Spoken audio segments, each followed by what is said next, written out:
biggest issues with these Game Gears that people will find is corroded battery terminals. This one's not so bad. However, this terminal down here does look like it's getting pretty nasty. All of the other ones are spotless. So we're lucky enough that this terminal down here will pop out without having to remove any of these wires. Now if we had to remove these wires, all you have to do is stick a little screwdriver bit in there and pull that sleeve away and desolder those. Just make note of where you removed them from so you can put them back. And these little jackets are probably going to get destroyed, so if you got more heat shrink tube, put some new stuff on there. I always recommend having some of that on there.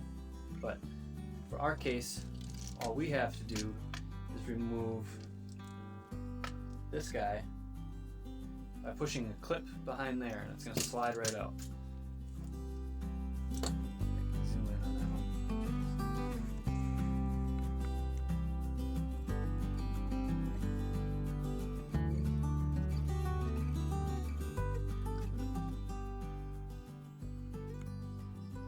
Let's hope that's good. Alright, you just push in this little tab right there.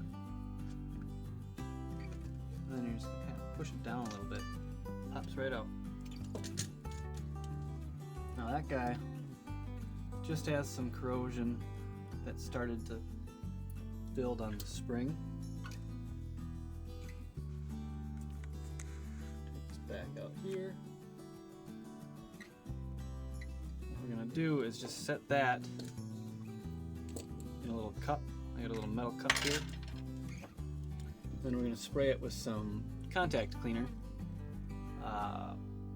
This is just the Radio Shack brand, but Deoxit works, citric acid works, and vinegar would work if you let it sit long enough. Baking soda is a great one, but that's an acid on there. Adding an acid to the acid is going to create, obviously, a much more acidic situation. If you put baking soda on there, essentially just neutralizing that. Baking soda is a really good cleaner as well. This stuff does a really quick job, but I know specifically with this can it comes out super fast. I'm going to spray this off camera so I don't get it anywhere near my cameras.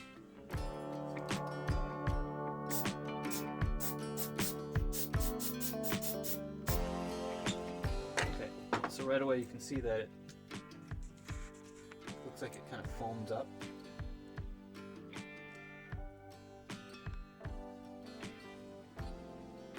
What that's just doing is it's coated, and it starts to bubble up if it's reacting with something.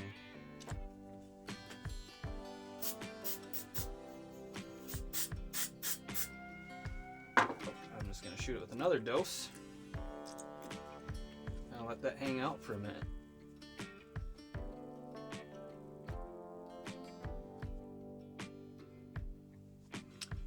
While that's sitting, take my cup of isopropyl.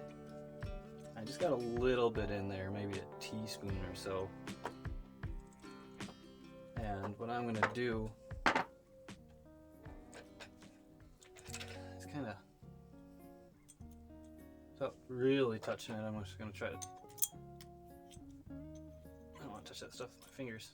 Should be wearing gloves, but I don't do it like that.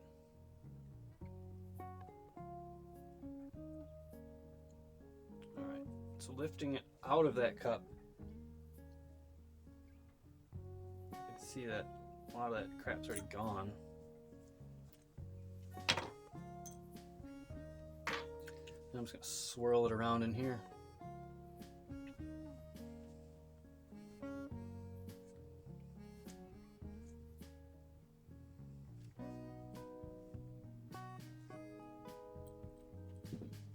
Alright. Pick it out with the pliers. Seem to have grown some hair in there. And then what you can do with these is dry it off on a paper towel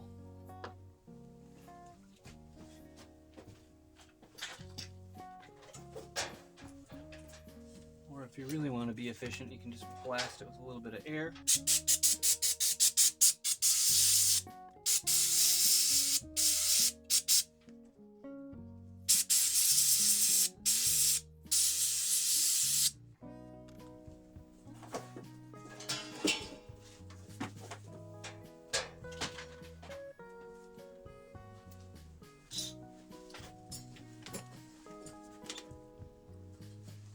Alright, you're going to see a little bit of kind of an, seems to be an oily residue on there. That is because, if you read the label, it says cleaner and lubricant. That tiny little coating on there is going to help it from getting any more of that corrosion buildup. Too many people forget this next step. You have to look inside of the case and make sure that you didn't get any corrosion inside the case. Okay, I can see down here it looks, there's nothing there. Get a little bit cleaned up regardless, just because we're already in there. And then we're going to slide this back in just like that until it clicks.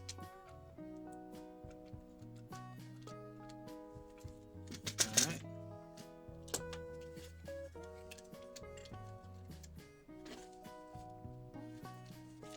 I don't think it's clicking.